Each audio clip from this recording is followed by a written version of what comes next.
In my house, superheroes are #1, so we've added a cereal box to our family craft box this week to make masks. Take a look at these fun masks. You could make them any color, you could add any type of embellishment. This would be a really simple party craft. So what you'll want to add to your project box this week is the pattern that you'll want to print out, and then also a piece of cereal box. You'll want a small hole punch and some elastic cording.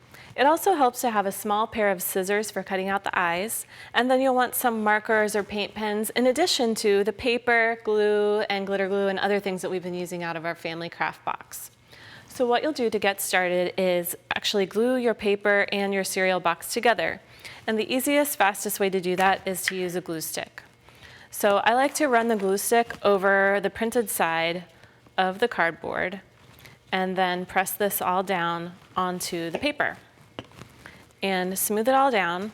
And especially if you are making these at a party, then you can use this whole piece of paper to make several different masks. Then what you'll do is take your template.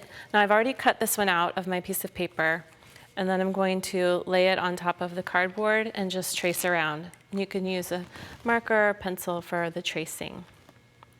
So you'll trace all the way around, and then you'll also want to make sure that you trace the eye holes.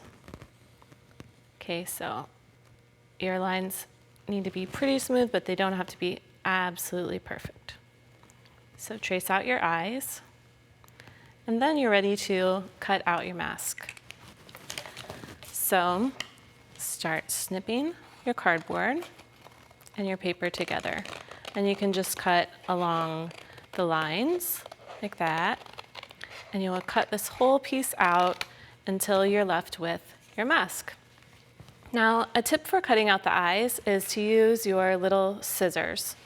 And you might want to get an adult's help with this. So you just press your little scissors point through the eye and then start cutting it out. So that gives you a little place to cut. So if you snip over to the edge, then you can cut this the rest of the way out. And then you'll want to make sure that you can get it all the way around. And it's easier if you turn the paper instead of turning your scissors. Okay, so you have your eyes. Now you also want to trace and cut out some little shapes. So I made a thunderbolt here for the side of my mask, but you could use any of the shapes. I like the stars and the fire or wings too. Some ways to embellish this that are fun are you can use your paint pen to just run an outline all the way around.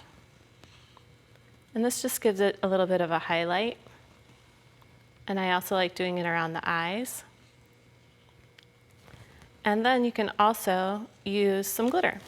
So you want to bring your glitter glue in, and you can smear some of this around and use it with a brush to just brush it right onto your mask. And you can do that all over the surface of the mask.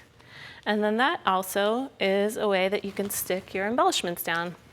So just use that same glue to press these right into place, and then you can also add some glue over the top of your thunderbolt if you want to.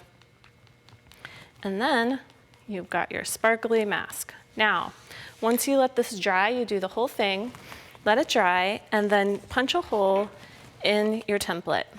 So what you'll do is fold your template in half so that you can get your holes even on the mask. Okay, so it's pretty close to the eye hole here, and then I would just lay this on the back of my mask and punch through that so that you don't risk making your holes uneven on your mask. Then you're going to use your elastic cording to just run it through the front hole on the mask and tie a knot on the back. And you might have to do a double overhand knot here. So just make a loop, tie it through, loop it again, tie it through, and then of course you're going to measure this string to fit around your head and pass it through the front on the other side, and you are ready to go. Have fun at your party.